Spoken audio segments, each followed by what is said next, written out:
สวัสดีสวัสดีพี่น้องเมื่อจุคูทุกคนสวัสดีอีฟซีฟังไทยฟังลาวสวัสดีอีฟซีฟังทั้งประเทศพี่น้องเอ้ยสวัสดีเมื่อจุคูทุกคนพี่น้องน้องพี่น้องมาวันนี้มากินตำมักทั่วพี่น้องกินข้าวตอนเที่ยงพี่น้องตำมักทั่วพี่น้องวันนี้พี่น้องมาพี่น้องมาก่อนอื่นก็อย่าลืมเด้อพี่น้องกดไลค์กดแชร์กดติดตามพี่น้องเป็นกำลังใจให้เด้อพี่น้องเด้อโอ้ยพี่น้องเอ้ยนี่แหละทำงานก็ต้องกินบ่กินกับบุญมันก็อยากมาได้ไปดิกินได้ไปหน่อย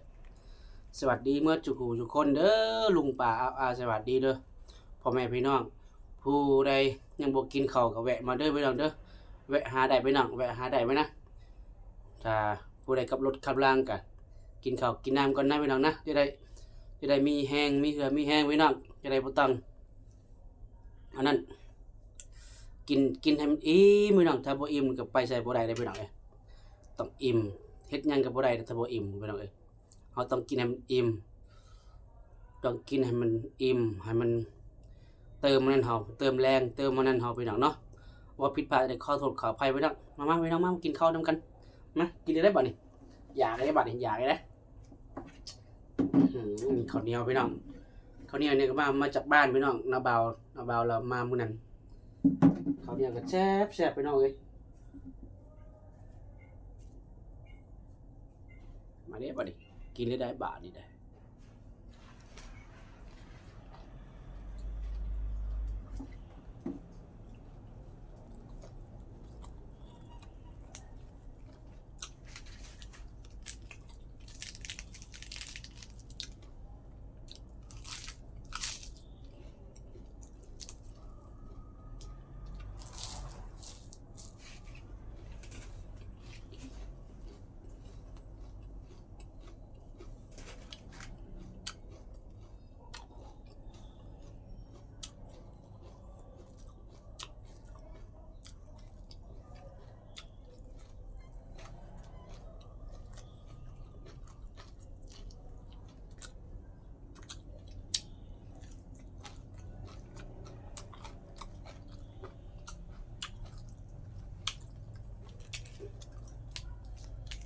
ผักกับคือ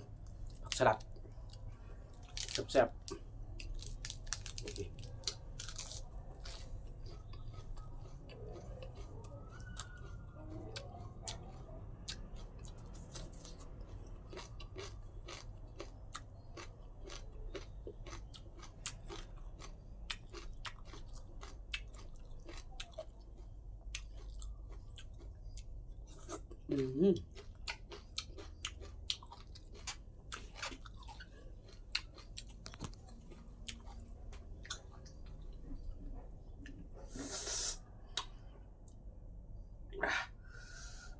เผ็ดหมอดใส่เผ็ดล่ะ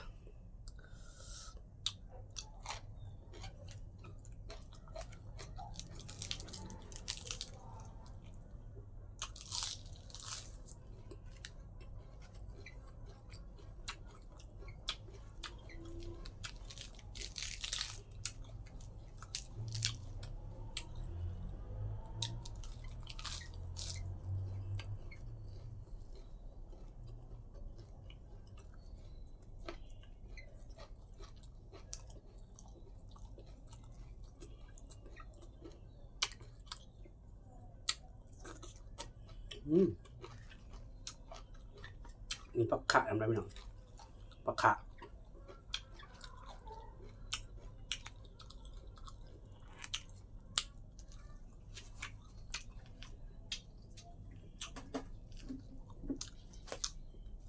แซ่บจับยอดเลย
อืม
อืม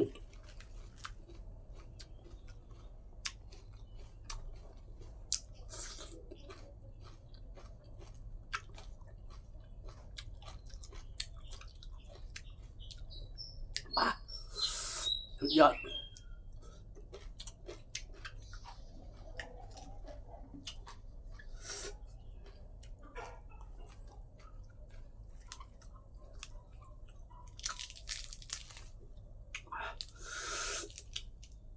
ว้า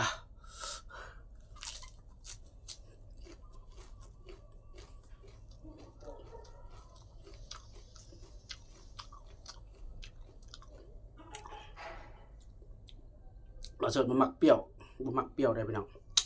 ถ้าเปรี้ยวนี่กินไม่ได้เลย